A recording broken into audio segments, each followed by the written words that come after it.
नमस्कार, शिवदीप स्किल एजुकेसनमा तपाईँलाई हार्दिक स्वागत छ। आजको क्लासमा हामीहरू कक्षा 10 को विज्ञान विषय अन्तर्गत एकाइ 6 धारा विद्युत र चुम्बकत्व पाठको अभ्यास सल्भ गर्नेछौँ। सुरु गरौँ आजको क्लास। अभ्यासको प्रश्न कमा भनेको छ तलका बहुवैकल्पिक प्रश्नको सही उत्तरमा ठिक चिन्ह लगाउनुहोस्। प्रश्न 1, विद्युत युनिट खपत निकाल्न कुन सूत्र प्रयोग गरिन्छ? सही उत्तर हो P into N into T। प्रश्न 2, फिलामेन्ट बत्ती बाल्दा फिलामेन्टको तापक्रम कति पुग्छ? सही उत्तर हो 2900 डिग्री सेल्सियस। प्रश्न 3, तताउने उपकरणमा कुन इलिमेन्ट प्रयोग गरिएको हुन्छ? सही उत्तर हो नाइक्रोम। प्रश्न 4, फिलामेन्ट बत्तीभित्र कुन ग्यास भरिएको हुन्छ? सही उत्तर हो नाइट्रोजन। प्रश्न 5, तलका मध्ये कुन उपकरणमा अस्थायी चुम्बक राखिएको हुन्छ? सही उत्तर हो जेनेरेटर। प्रश्न 6, 1 किलोवाट आवरमा कति जुल हुन्छ? सही उत्तर हो 3.6 इन्टु 10⁶ जुल। यस प्रकार हामीले प्रश्न कमा सोधेका सही विकल्पमा ठिक चिन्ह लगाउनुहोस् प्रश्नका उत्तरहरू सल्भ गर्यौं। अब हेरौं प्रश्न ख। प्रश्न खमा भनेको छ तल दिएका प्रश्नको उत्तर दिनुहोस्। उत्तर लेख्नको लागि पहिलो प्रश्न सोधेको छ हिटिङ इलिमेन्ट भनेको के हो? हिटरमा कुन हिटिङ इलिमेन्ट प्रयोग गरिएको हुन्छ? उत्तर, विद्युत शक्तिलाई ताप शक्तिमा परिणत गर्ने तार वा उपकरणलाई हिटिङ इलिमेन्ट भनिन्छ। हिटरमा हिटिङ इलिमेन्टको रूपमा नाइक्रोम तार प्रयोग गरिएको हुन्छ। प्रश्न 2, फिलामेन्ट बत्ती र फ्लोरोसेन्ट बत्ती बीचका कुनै 3वटा फरक लेख्नुहोस्।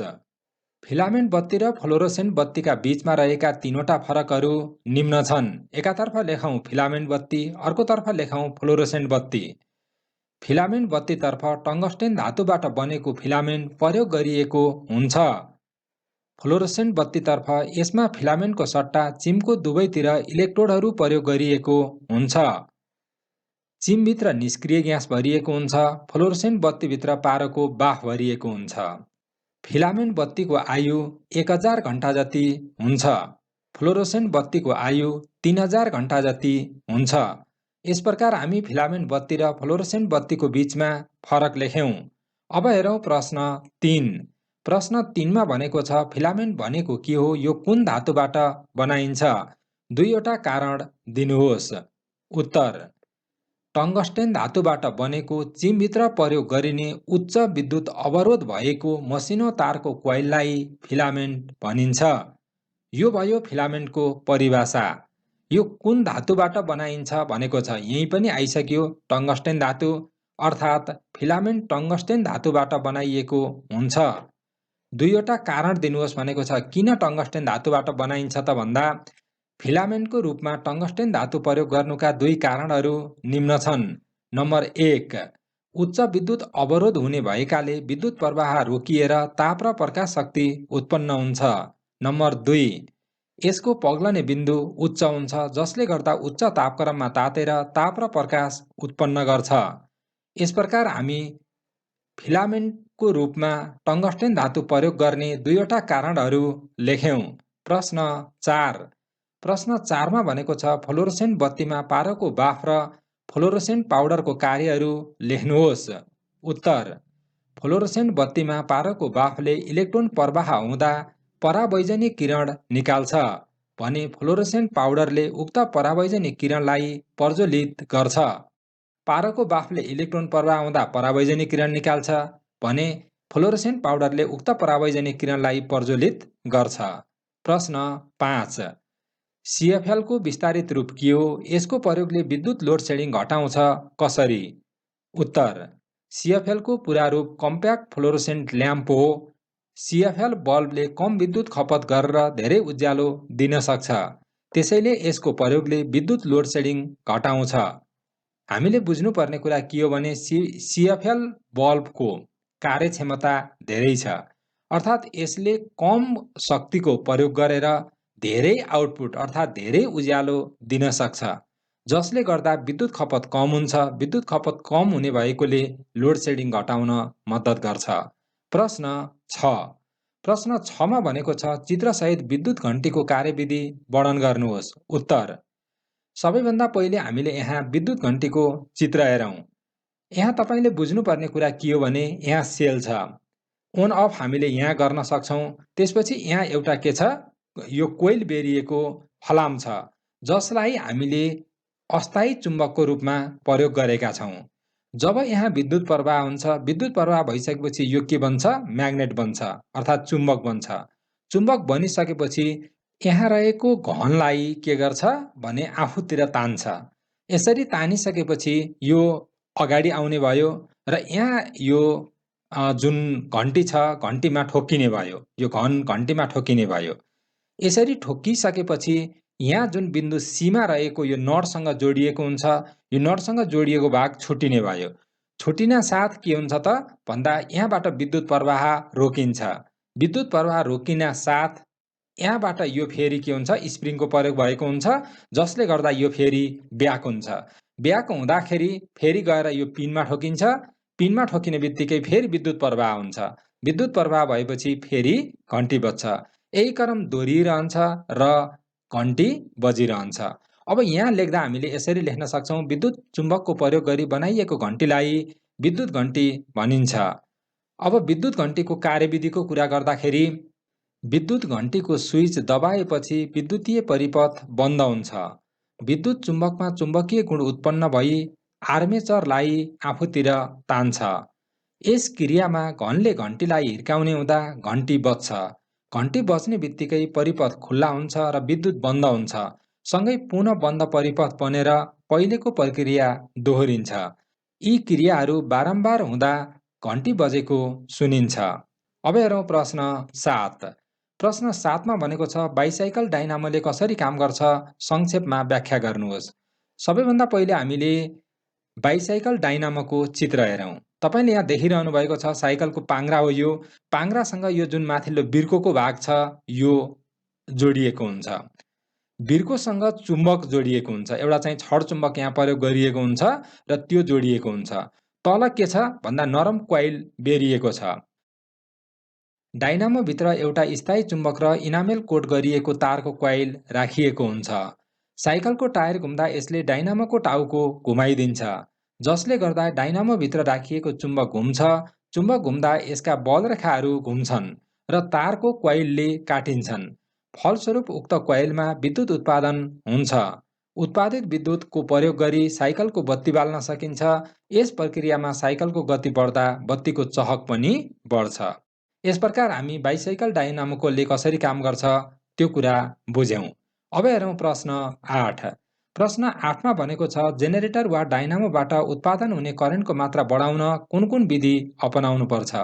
उत्तर: जेनेरेटर वा डाइनामोबाट उत्पादन हुने करेन्टको मात्रा बढाउन निम्न विधि अपनाउनु पर्छ। नम्बर 1, कोइलमा तारका फन्काको संख्या बढाउने। नम्बर 2, चुम्बकीय क्षेत्रको शक्ति बढाउने। नम्बर 3, डाइनामोको घुम्ने वेगलाई बढाउने। नम्बर 4, कोइल र चुम्बक बीचको दूरी घटाउने। यी कुराहरू गरेर हामीले जेनेरेटर वा डाइनामोबाट उत्पादन हुने करेन्टको मात्रालाई बढाउन सक्छौँ। प्रश्न 9। प्रश्न 9 मा भनेको छ ट्रान्सफर्मरको बनोट चित्रसहित वर्णन गर्नुहोस्। सबैभन्दा पहिले हामीले ट्रान्सफर्मरको चित्र हेरौँ।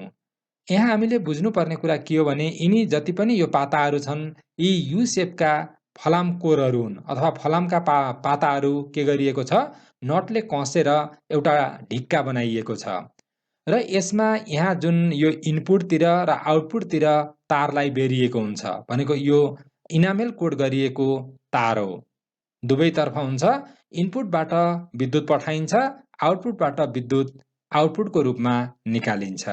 यस कुरालाई हामीले यहाँ यस प्रकार लेख्न सक्छौँ, विद्युत सामर्थ्यलाई यथावत राखी अल्टरनेटिङ इलेक्ट्रोमोटिभ फोर्स अर्थात् भोल्टेजको मात्रालाई बढाउन वा घटाउन प्रयोग गरिने उपकरणलाई ट्रान्सफर्मर भनिन्छ। सबैभन्दा पहिले हामीले ट्रान्सफर्मरको परिभाषा लेख्यौँ। अब हामीले लेखौँ ट्रान्सफर्मर मूलतः कोर र तारका कोइलहरू मिलाएर बनाइएको हुन्छ। तपाईले यहाँ देखिसक्नु भएको छ यो जुन भाग छ यो कोर हो भने यसमा जुन यहाँ बेरिएको तार छ यसलाई हामीले के भन्छौँ तार कोइल भनेर भन्छौँ। यसमा कोरको रूपमा यु आकारका नरम फलामका सिधा पाताहरू टाँसेर निर्माण गरिन्छ। उक्त कोरमा इनपुट करेन्ट पठाउन इनामेल कोट गरिएका तारले धेरै फन्काहरू बेरेर क्वाइल बनाइएको हुन्छ। यी तारका फन्काहरूलाई प्राइमरी क्वाइल भनिन्छ। प्राइमरी क्वाइल बेरिएको खण्डको विपरीत खण्डमा अर्को तारका फन्काहरू बेरेर अर्को क्वाइल बनाइन्छ। यसबाट आउटपुट करेन्ट निकालिन्छ र यसलाई सेकेन्डरी क्वाइल भनिन्छ। यो प्राइमरी क्वाइलहरू भए भने यिनीहरू के भए? सेकेन्डरी क्वाइलहरू भए। यसबाट आउटपुट करेन्ट निकालिन्छ र यसलाई सेकेन्डरी क्वाइल भनिन्छ। ट्रान्सफर्मर दुई प्रकारका हुन्छन्। यिनीहरूको जुन कार्य हो त्यो कार्यको आधारमा दुई प्रकारका ट्रान्सफर्मरहरू हुन्छन्। पहिलो ट्रान्सफर्मर हो स्टेप अप ट्रान्सफर्मर। यो ट्रान्सफर्मरले इनपुट विद्युतको विद्युत चाप भन्दा आउटपुट विद्युतको विद्युत चाप बढाउँछ। यसको प्राइमरी क्वाइलमा रहेका प्राइमरी फन्काको संख्या भन्दा सेकेन्डरी क्वाइलमा रहेका सेकेन्डरी फन्काको संख्या धेरै हुन्छ। त्यसैगरी स्टेप डाउन ट्रान्सफर्मरमा यो ट्रान्सफर्मरले इनपुट विद्युतको चाप भन्दा आउटपुट विद्युतको चाप घटाउँछ। यसको प्राइमरी क्वाइलमा रहेका प्राइमरी फन्काको संख्या भन्दा सेकेन्डरी क्वाइलमा रहेका सेकेन्डरी फन्काको संख्या कम हुन्छ। यस प्रकार हामी ट्रान्सफर्मरको बनोट चित्रसहित लेख्यौं र ट्रान्सफर्मरका प्रकारहरूको बारेमा पनि लेख्यौं। अब हेरौं प्रश्न 10। प्रश्न 10 मा भनेको छ ट्रान्सफर्मरको आविष्कार नभएको भए अल्टरनेटिङ करेन्टको उपयोग सीमित हुन्थ्यो। दुईवटा आधारसहित उक्त भनाइ पुष्टि गर्नुहोस्। उत्तर: अल्टरनेटिङ करेन्टलाई प्रसारित गर्नका लागि प्रसारण लाइनमा भोल्टेज बढाउनु पर्ने हुन्छ भने घर तथा अफिसमा अल्टरनेटिङ करेन्टको प्रयोग गर्न उच्च भोल्टेज घटाउनु पर्ने हुन्छ। यी दुवै कार्यको लागि ट्रान्सफर्मरको आवश्यकता पर्दछ। त्यसैले ट्रान्सफर्मरको आविष्कार नभएको भए अल्टरनेटिङ करेन्टको उपयोग सीमित हुन्थ्यो। अब हेरौं प्रश्न 11। प्रश्न 11 मा भनेको छ विद्युत वा विद्युतीय उपकरणहरू प्रयोग गर्दा अपनाउनु पर्ने सुरक्षा उपायहरू उल्लेख गर्नुहोस्। उत्तर: विद्युत वा विद्युतीय उपकरणहरू प्रयोग गर्दा अपनाउनु पर्ने सुरक्षा उपायहरू निम्न छन्।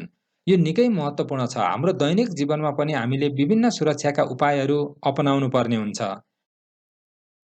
उच्च गुणस्तर, उचित एम्पेरेज र राम्रो इन्सुलेटेड सामग्रीको तार प्रयोग गर्नुपर्छ। नम्बर 2, नाङ्गो र गाँसिएका तारहरूलाई इन्सुलेटेड टेपले छोप्नुपर्छ। नम्बर 3, प्लग, स्विच र सकेटहरूका जोडाई मजबुत हुनुपर्छ। नम्बर 4, उपयुक्त क्षमताको फ्युजको छनौट गरी प्रयोग गर्नुपर्छ। नम्बर 5, विद्युतीय तार वा उपकरणको मर्मत गर्दा रबरका पन्जा र जुत्ताको प्रयोग गर्नुपर्छ।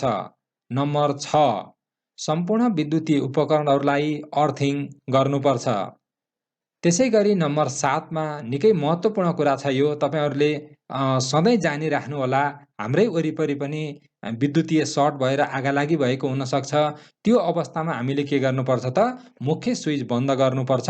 आगो निभाउनको लागि पानी भने हाल्नु हुँदैन। यो कुरालाई जहिले पनि ख्याल गर्नु होला र यी कुराहरूलाई तपाईहरुले ध्यान दिनु होला। आफ्नो घरमा, आफ्नो कार्यालयमा अथवा अन्य ठाउँमा पनि नाङ्गो तारहरू छुने अथवा तपाईले करेन्ट लाग्न सक्ने चीजहरुसँग जहिले पनि जोगिनुपर्छ। चिसो ठाउँमा प्रयोग नगर्ने, हैन? जस्तो अब स्विचहरु छ भने त्यस्तो स्विचहरुलाई पानी भिजेको हातले अथवा भनौं चिसो ठाउँमा राखेर तिनीहरुलाई प्रयोग गर्नु हुँदैन। यी विविध कुराहरुमा ध्यान दिएर हामीले विद्युत वा विद्युतीय उपकरणहरू प्रयोग गर्दा सुरक्षित रहन सक्छौं। यस प्रकार हामीले प्रश्न ख लाई सल्भ गर्यौं। अब हेरौं प्रश्न ग। प्रश्न ग मा भनेको छ फरक लेख्नुहोस्।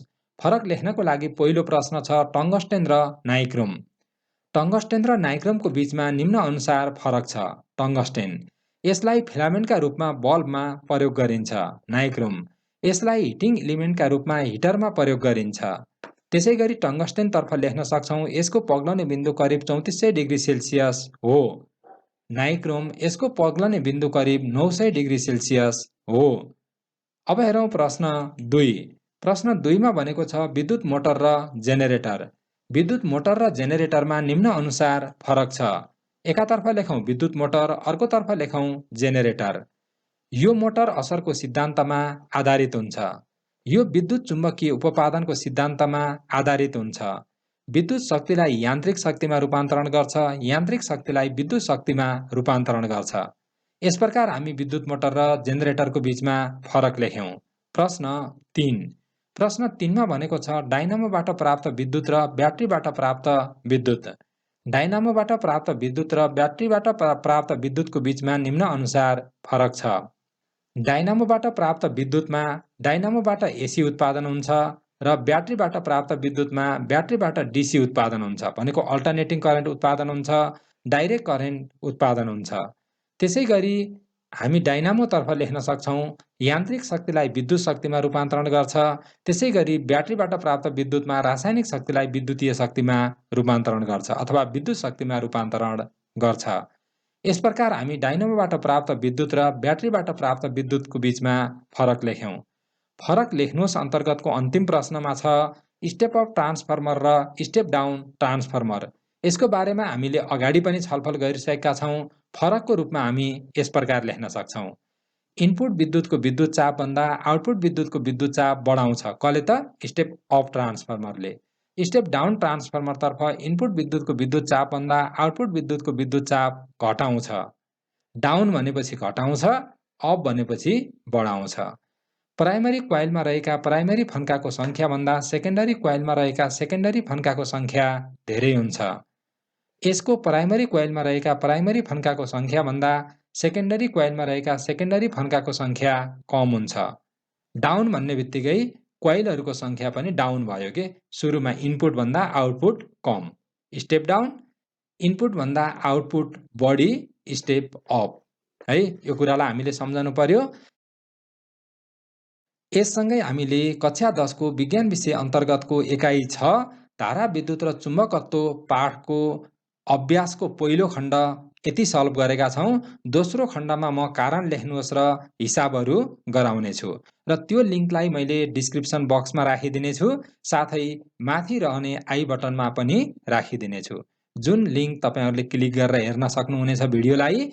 अहिले भने हामी यो क्लासलाई यही अन्त्य गर्छौं। तपाईहरु अहिलेसम्म यो च्यानललाई सब्स्क्राइब गर्नुभएको छैन भने सब्स्क्राइब गर्नुहोस् अनि भिडियोलाई लाइक गर्न भने नबिर्सिनुहोस्। तपाईले गर्नुभएको लाइक मेरो लागि महत्त्वपूर्ण छ। यससँगै हामी यो क्लासलाई यही अन्त्य गर्छौं। अर्को क्लासमा तपाईसँग भेट हुनेछ। तपाईको दिन शुभ रहोस्। धन्यवाद।